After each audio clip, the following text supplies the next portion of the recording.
un lado, entonces él dijo, pero todavía quedan 12 horas en la noche que no tienen luz, yo voy a buscar la luz.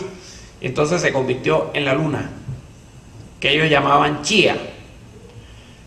En este caso la luna es femenino, y de las pocas culturas en las cuales la luna es femenino es en el Japón, ¿no? O sea que hay una correspondencia en la femeninidad, en la masculinidad de la luna. La luna es masculino para los chibchas e igual para los japoneses, cuando para todas las otras culturas el sol es el masculino, ¿no? Los entierros todavía se encuentran muchísimos. Cuando me refiero a entierros son sepulturas en la tierra, normalmente en posición fetal, pero se le ponían alimentos, se le ponían algunos adornos de oro. El oro no tenía ningún valor para estos indígenas. El oro era únicamente para ofrenda a los dioses. No se podía ni comprar nada con oro. Tenemos un concepto errado cuando llegan los españoles, que ahora creemos que eran los cultos y eran los incultos, porque es que los indígenas no robaban. Los indígenas no tenían nada que robar, alimentos había en todas partes, el oro no tenía valor, no había papel moneda, no había moneda, entonces no le faltaba nada, regalar comida era muy fácil, y se vestían de cosas de la naturaleza. Entonces, para ellos fue un choque cuando ellos llegaron estos señores interesados en todas las cosas de oro y mataban por el oro. El indígena no entendía eso. Para el indígena era guerrero para luchar por territorios y por esclavos o por tierras de cultivo, pero no por cuestiones como el oro. También había la historia de un hombre blanco, alto, barbado, Chimisapagua, que ellos consideraban el mensajero de los dioses, que fue quien les enseñó la agricultura y les enseñó también ciertas formas de vivir en sociedad, etcétera, etcétera. Por eso ellos tuvieron mucho impacto cuando llegaron los españoles, porque ellos conocían esta leyenda y pensaron que estos españoles, que eran blancos, altos, que venían con animales, caballos, eran también mensajeros de los dioses. Siguiente. Para los incas el dios Sol es la autoridad máxima, el Inti, y ellos acostumbraban realizar sacrificios a los dioses en las montañas. Todas las tribus por lo general hacían sacrificios a los dioses cuando había malas cosechas, cuando no había lluvia, para buscar protección los caciques lo hacían, cuando había terremotos, cuando había eclipses, larga sequía, ¿no? Entonces normalmente ellos hacían esto y usaban la misma tradición mundial de que únicamente sacrificaban muchachas y muchachos vírgenes. Normalmente cuando moría un emperador, un rey, un zipa, un cacique, sacrificaban a todos sus escoltas para que los acompañaran en el viaje, y a veces a toda la familia. Muchos de estos caciques, que están conservados en algunas poblaciones, especialmente de los incas, sus propiedades dejaban aquellos rollos que abrían y cerraban, y que aún conservan como históricos, ¿no? En la Torá, ¿sí?, se prohíbe la necromancia en el Deuteronomio y en el Levítico. No el espiritismo, y de ahí se basan algunas religiones cristianas en decir que la Biblia prohíbe el espiritismo. No, son concepciones distintas. Siguiente. En el judaísmo habían grupos que eran estrictamente materialistas, otros grupos que creían, como los esenios, que creían en la preexistencia del alma, los fariseos, que creían en el renacimiento, y los samaritanos también creían en el renacimiento. En general, lo que creían ellos era en la resurrección. Si alguien se desmaya y se levanta, tuvo una resurrección, ¿sí? Resurrección es que el mismo cuerpo renazca, El judaísmo ha ido cambiando, pero si hay tantas sectas en el cristianismo que tiene 2000 años, ahora imagínense cuántas sectas hay en el judaísmo que tiene 4000. De esos grupos, los samaritanos son el único grupo que se conserva. Quedan unos 520 samaritanos todavía, ¿no? Sus oraciones y todo lo hacen en arameo, ¿no? Siguiente.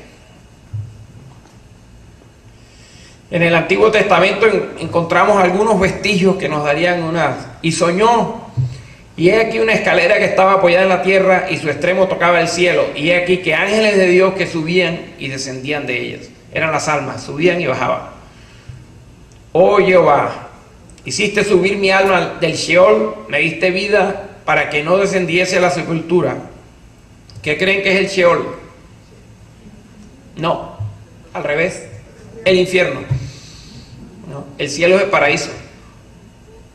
Para ellos el cielo es el paraíso, el Sheol es el infierno. Pero tenían creencias tales como, o todavía, de que si tiene 3 reencarnaciones y no avanzó, al abismo. Por eso se menciona tanto el abismo, porque el Sheol era el abismo. Siguiente. En el Eclesiastes dice, se va una generación y viene otra, pero la tierra permanece siempre. O sea, las almas van y vienen. Los pecados de los padres son recordados aún sobre la 3ª y 4ª generación. En el Éxodo 20, está repetido, está en otra parte del Éxodo también, un párrafo más completo. Y esto lo puede explicar, ellos no lo pueden explicar. La Iglesia Católica simplemente dijo, hay que bautizar para borrar el pecado original, el pecado de los padres. Hoy, cuando entendemos la reencarnación, sabemos que en la 3ª y 4ª generación está reencarnando el mismo que cometió el pecado, el mismo que cometió el error, que tiene que venir a compensarlo. Siguiente. En Ezequiel 37, me dijo entonces, profetiza sobre estos huesos y dile, huesos secos, oíd palabra de Jehová. Así ha dicho Jehová, el Señor de estos huesos. He aquí, yo hago entrar espíritu en vosotros y viviréis. Y pondré tendones sobre vosotros y haré subir sobre vosotros carne y os cubriré de piel y pondré en vosotros espíritu y viviréis y sabréis que yo soy Jehová. O sea, aquí viene la resurrección. O sea, coge los huesos, le pone los músculos, le pone la piel y después le pone el espíritu otra vez.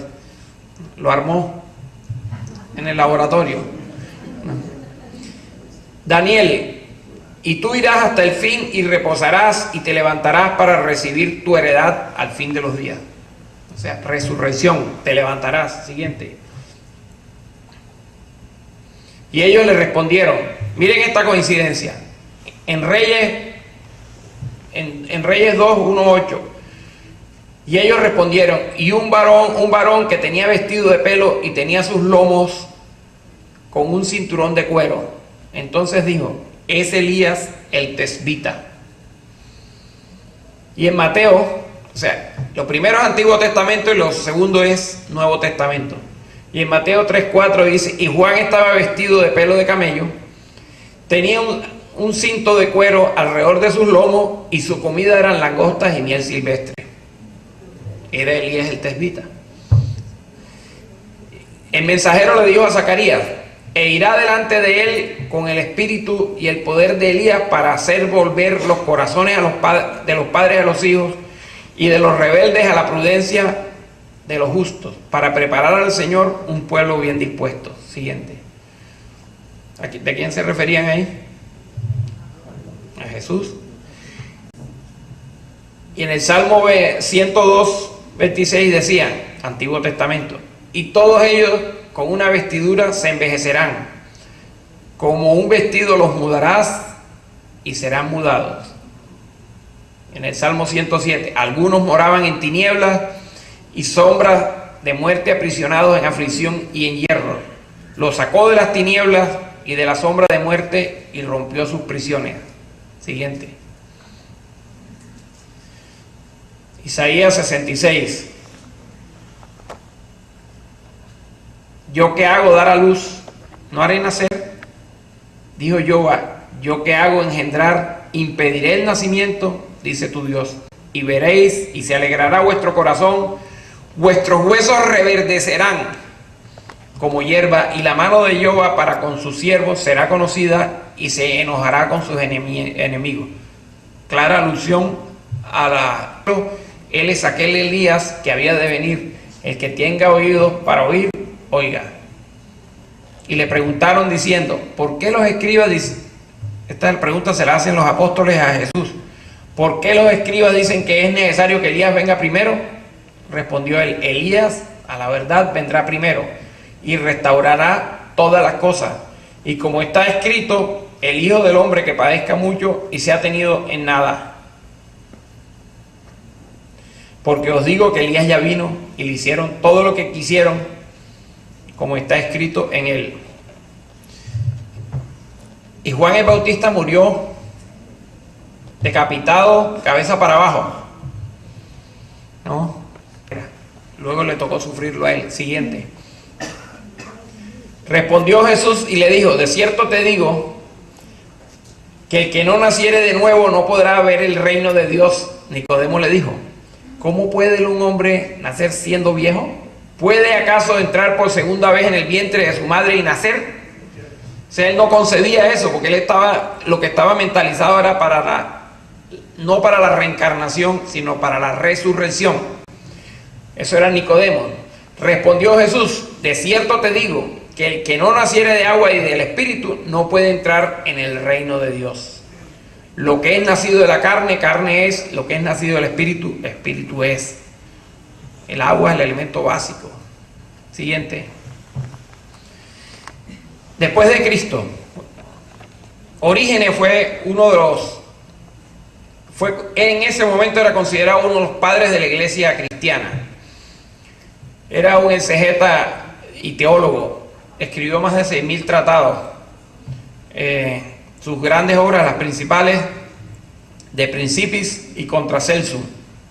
Reconocía abiertamente la existencia del alma antes del nacimiento y su dependencia de acciones pasadas. Justiniano acabó con muchas de las sectas existentes, el nestorianismo, etcétera, etcétera. Pero estaba en desacuerdo con lo definido en el concilio anterior. Por lo tanto, presionó al Papa para que citara. Y me fascina porque era un rebelde, muy inteligente y con una visión clarísima, una visión clara espiritual. Era un monje dominico, místico y filósofo, que vivió entre los años 1548 y fue quemado en la hoguera en el año 1600. Castillo de Chichén Itzá. Siguiente.